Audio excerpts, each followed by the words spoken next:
Okay, so the next section we're going to talk about is lesson 7.6, which is now factoring ax squared plus bx plus c. So this is different than the last one because now there will be a number out in front of that x squared. And this will, this process of doing these are totally different than the last process because the last ones were much simpler whenever there was no number out in front of x squared. So we're going to go through how to solve the ones with a number in front of x squared. So the way we're going to do this is what we call factor by grouping. It says if you have two different monomials in front of the same polynomial, you can group the monomials together to create a binomial. So this is kind of an idea of how this will work. I'll explain it more as we get into actual examples. But what is basically going to happen is you're going to have groups where there's going to be something you can factor out. You're going to look to factor out a GCF. So here, what they factored out was the A. The A was in common, they factored it out, and what was left was B plus C. So that's basically just an idea of how we're factoring out what is in common and leaving in the parentheses what is not in common. There's going to be a lot of different examples, different types of examples in this section, so it will be quite a bit of work, but we'll get through all those examples that you might see. So, factor by grouping is just the idea at first. Here's an example of what I mean. Here, you had 5 was factored out here in front, W is factored out here in front. In this example, what we're going to do is you're going to be able to group together. So since what's left in parentheses here, both of these are being multiplied. 5 is being multiplied by x plus y, W is being multiplied by x plus y. So whatever is out in front can actually be grouped together in itself. So what this will look like is 5 plus W is grouped together, and then the second grouping is just what they have in common, which is x plus y. So this would be how you factor by grouping on the first one. Sometimes it won't already be factored out, which on the ones we do today, it will not be factored out. So let's look at this, for example. You have to factor out GCFs by grouping, meaning you're going to group together these first two and then group together the second two and see what you can factor out of it. For example, here, we'll start with the numbers. The GCF of 2 and 6 is 2. So I know I can factor out a 2 from both of those. They both have an A, so I can factor out an A. And that's as much as I can factor out of this first group. Then, in parentheses, I'm going to leave what's left. I factored out a 2A, so what's left on the first term is just B. I factored out a 2 from negative 6, so negative 6 divided by 2 is negative 3, so that's what's left here. I factored out the A is gone, and then C is left. So that's what's left on the inside. Okay, so then I need to move to the second group, 3B minus 9C. The number I can factor out is 3. That's the GCF of 3 and 9. So, plus 3, since I factored out positive 3. On the inside, what's left? The first term, just B's left. Negative 9 divided by 3 is negative 3, so minus 3. And then we didn't factor out a C, so C is also left. So just check to see if you factored correctly. You just see if your inside terms, the ones in parentheses, are the same. If they match, you did factor it correctly, and then you can factor by grouping. Or you can group them. Now that these are the same, that means I can group this first term and this term, the ones that I factored out. So, my final answer would be 2A plus 3, because I took the 2A here and the 3 here and grouped them together. And then the second grouping is just the one they have in common, B minus 3C, like that. Okay, so that's what you're looking to do with these as far as factoring by grouping. That's what the idea we're going to get to with these polynomials, and I'll show you how. Okay, so let's go ahead to the steps to solving polynomials with a number out in front. There are multiple steps to doing this. Like I said, it's a lot more in-depth than the last section. So step one is you're going to multiply A and C together, meaning the number in the front and the number at the end together, and make a list of factors of this number. So now, kind of like we did in the last section, you're making factors of a certain number, but instead of just making factors of C, you're making factors of A times C. Whatever A times C is, you make factors of that. Find the sums of the factors and see which sum matches B. So same thing, you're going to add the number or the factors up, see which one matches B. You break the original quadratic expression up by splitting B into two factors. So before, once we found the sums, we just were able to get our answer. We cannot do that this time. This time, we have to split B into those factors, and then our last step will be factor by grouping, like we just went over. So a lot of steps going into this type of problem, but something we do need to know how to do. Important note, two important things to consider. One, if you can factor out a GCF at the very beginning, like if there's a number that they have each term has in common, factor that out. It'll make it much easier on you. And then that will just go out in front, and then you're able to work with what's on the inside. If A is negative, so if that first number is negative, you want to factor out a negative sign from the entire polynomial first. So you factor out a negative sign to where you get A to be positive, and then you are able to go back through the steps we just talked about. So lots of different examples that you'll see. So we're going to go over quite a few examples with this. So let's start with this one. 5x squared plus 15x plus 10. So right off the bat, you should be looking for a GCF. A lot of them will not have GCFs. Some of them will. Here, this is an example where there is a GCF. So you ask yourself, what is the largest number that I can factor out of 5, 15, and 10? And if you think, that should be 5. So you can factor out the number 5 from this polynomial. So I'm going to put a 5 out in front, leaving x squared plus 15 divided by 5 is 3, so plus 3x. 10 divided by 5 is 2, so plus 2. So this actually makes this problem much simpler for you because once we factor out that 5, we're left with a polynomial without a number in front. So if there's no number in front, we can actually do the process we did last lesson, where I just need to find factors of C. So I'm going to make my table factors of C, or factors of 2. So there's only one factor of 2, it's 2 and 1, and those add up to be 3, which does match my middle term.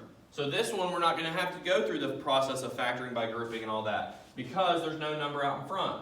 So now I can just bring down my 5 and put it in the form like we talked about last lesson, where it's like this, and then I just fill in my factors. So it's x plus 2 and x plus 1.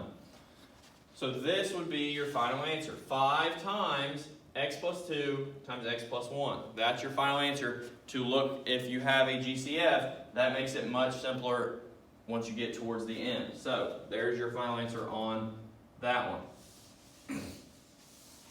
All right, so let's look at another one. Example number 2, we have 7x squared plus 29x plus 4. So here, if you look at that, you realize there is no GCF. There's no number that you can factor out of all three of those that they have in common. So that means we're going to have to go through the process of if you have a number out in front. So first step is you're finding factors of whatever A times C is. So here, my A is 7, my C is 4. So I have to multiply those two together and get 28. So my T-chart, I'm going to be finding factors of 28. So some factors of 28, 4 and 7, 2 and 14, 1, 28, and then I have to add them up. So this first part is the same. We're just finding factors and then adding them up. 4 and 7 make 11, 2 and 14 make 15, 1 and 28 make 29. So then I look which sum matches my B. And as you can see, this is the sum that matches it, 29. So these are my factors.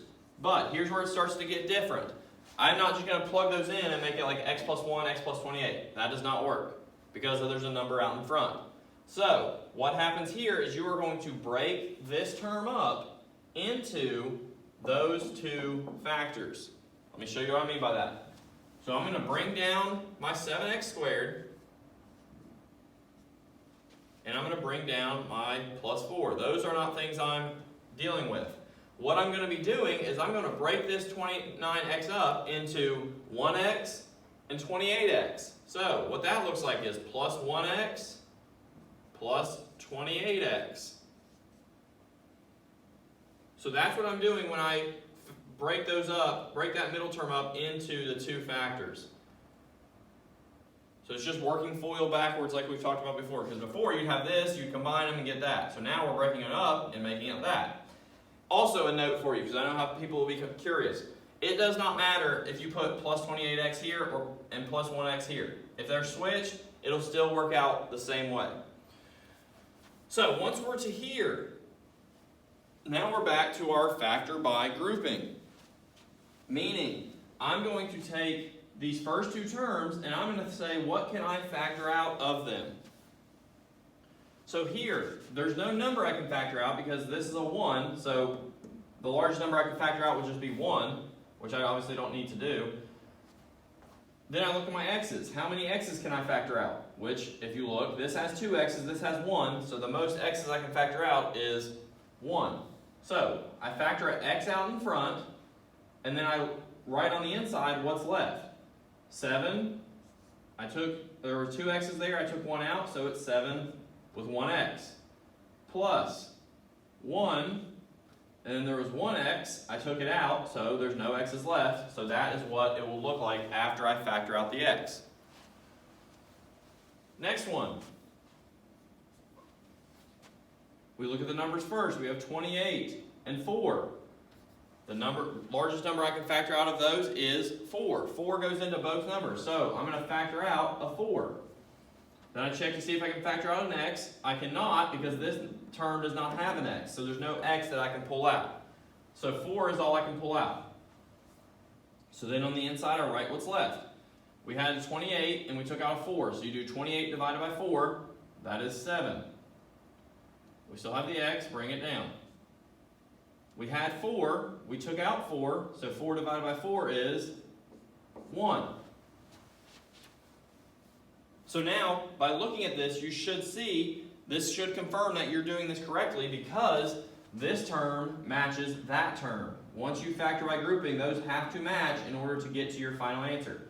So since these match, I can then group what I factored out of each one in its own set of parentheses. So it would be x plus 4 and 7x plus 1.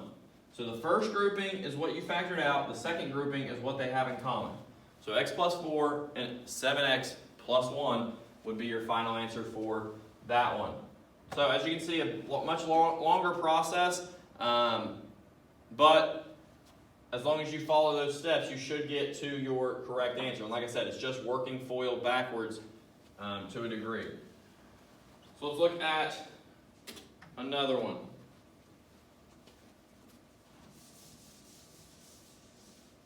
So this one's going to be a little different because this one, B, is negative. But we're still starting the process the same way. We need to multiply A and C together, and we need to find factors of that. So 3 is my A, 20 is my C, so I'm going to have to find factors of 60. Because 3 times 60 is, or 3 times 20 is 60. But here's the kicker. I'm finding factors of 60, but my middle term is negative. So I need factors of 60 that add up to be negative. So 2 negatives would make a positive when I multiply them, but a negative when I add them. So I need to make factors of 60 that are both negative. So we have negative 1, negative 60, negative 2, negative 30, negative 3, negative 20, negative, let's see, 4, negative 15, negative 5, negative 12, and then there's negative 6, negative 10, and there's a lot of them for that one. But then we go to add them up, find the sum of them. Negative 1, negative 60, negative 61, negative 32, negative 23, negative 19, negative 17, and negative 16. So lots of them, but as you see, one of them do match. One of them does match my middle term here, my b term, which is negative 17. So that tells me that negative 5 and negative 12 are the factors I'm going to use. So what I mean by that is I'm going to break up negative 17x into negative 5x and minus or negative 12x. So that's what that will look like when I break those up. And then I bring down my 3x squared and my plus 20. Alright, so now we just need a group. So, grouping the first two. 3 and 5, those don't have a GCF greater than 1. So, I don't bring out a number. X squared and x, those do have a GCF of 1x, so I bring out x. Then I think what's left on the inside. 3x is left on the first one, minus 5 is left on the second one. Because we had 2 x's, we took out 1, leaving 1. We had 1x, we took that x out, no x's left. Alright, next one. Here's where things get a little tricky because you have to think, you know that you need this middle term to match over here. So, here's something you need to recognize. Right here, we have a positive number on front and a negative number second. So with this being positive, we know the first term here needs to be 3x as well. So, since this is minus 12x, you have to think, if it's already negative, I need to make it positive. That means you're going to have to pull out a negative number. So, the negative GCF of negative 12 and 20 would be negative 4. So, instead of bringing out positive 4, I need to bring out negative 4. Because if I were to bring out positive 4, it would not match this term. So negative 4 is brought out, and then on the inside, we have a negative 12 divided by negative 4 is positive 3, and it has an x with it. 20 divided by negative 4 is negative 5. So because we were able to pull out that negative number, we now have matching terms here. 3x minus 5, 3x minus 5, those match. So now we are able to factor or group the things we factored out of each. So the first grouping will be x minus 4. Second grouping will be 3x minus 5. So there is your final answer, x minus 4, 3x minus 5. Alright, let's go on to another one. Still dealing with b being negative, but now in this one, we have c is negative as well. So it's just another type of problem you might have. So we start this problem just like we start every other problem. We have to multiply a and c and find factors of whatever it equals. So here, a is 8, c is negative 12. Remember, this sign goes with it. Negative 12 is what c is. So I'm going to be finding factors of negative 96. So if I'm finding factors of a negative number, I know that one has to be positive, one has to be negative. But this middle term tells me what the larger number needs to be. The larger number has to be negative because we need them to add together to be a negative number. So, for example, factors of 96 would be 1 and 96, or factors of just 96 would be 1 and 96. But if we need factors of negative 96, and we know they have to add together to be negative, my larger number has to be the negative number. So it would be 1 and negative 96. Okay, so then we have 2 and negative 48. Let's see, we have 3 and negative 32. we have, 6 and negative 16. Okay, so that should work for as far as we need, because then we start to add them up. 1 and negative 96, negative 95. Those two, negative 48, or 46, sorry. Negative 29, and negative 10. So here we recognize this term matches my middle term, negative 10. So these will be the factors I'm using, 6 and negative 16. So what that means is I'm going to split my middle term up into 6x and negative 16x. So plus 6x minus 16x. Bring down my minus 12 on this side, bring down my 8x squared on this side. So then we go back to our factoring by grouping. We're going to group the first two together. Think about what my GCF would be. GCF of 8 and 6 would be 2. GCF of x squared and x would be x. So then we figure out what's left. 8 divided by 2 would be 4. X squared divided by x would be 1x. 6 divided by 2 would be 3. We had an x, we took it out, there's no x's left. So again, here's something we need to recognize. We have positive numbers here, but negative numbers here. So we're going to have to factor out a negative number in order to keep the inside positive. So the GCF of negative 16 and negative 12 would be negative 4. So negative 4 is what I want to factor out. And then I have to just do division, see what is going to be left. Negative 16 divided by negative 4 is positive 4, and there's still an x. Negative 12 divided by negative 4 is positive 3, and there's no x. So, as we see, those terms match on the inside, so that tells me I'm doing it correctly. So, that means my final answer is grouping the things I factored out, 2x and negative 4, and then grouping the things that are left that were in common, 4x plus 3. So final answer, 2x minus 4 and 4x plus 3. And you can always check your answer if you have the time, because you can just FOIL that out and see if it matches that. If it does, you did it correctly. All right, let's look at one more. We have negative 4x squared minus 8x plus 5. Okay, so here,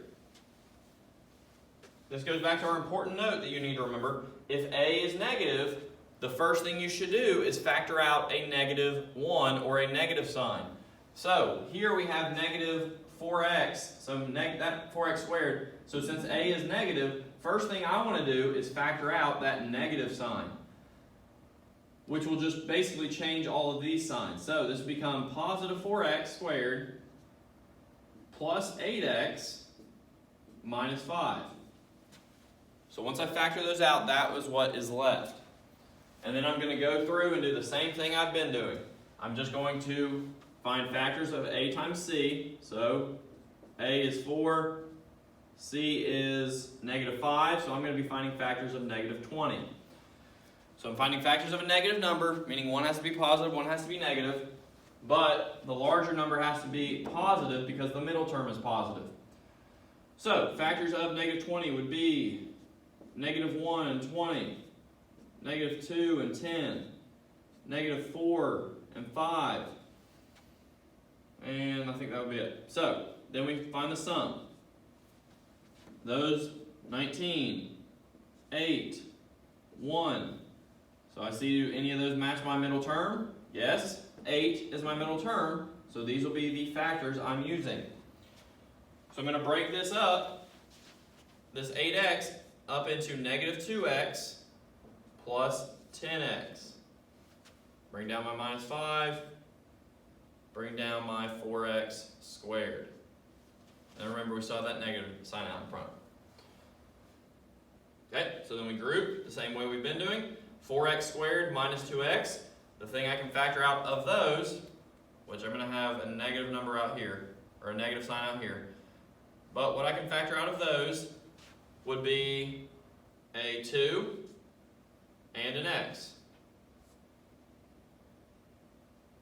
So then 4x squared, we factored out 2x, would leave 2x.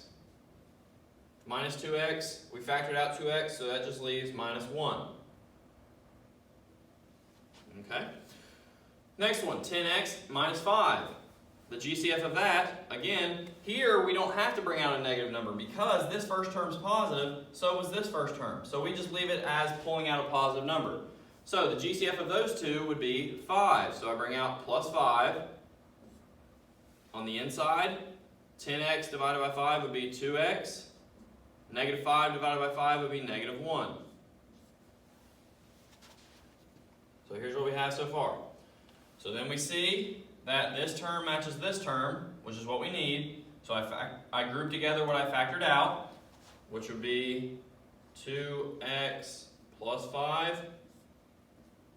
And then I grouped together what is in common, 2x minus 1. So this would be your final answer. Do not forget to bring that negative sign down after you factored it out. So negative, and this is technically a 1. So negative 1 times 2x plus 5 times 2x minus 1. Alright, so we went through a ton of different examples of that. So hopefully you understood the different steps of doing that and the different types of problems to recognize. That's definitely more complicated than the previous one, but hopefully you understood that and it made sense to you. Thanks.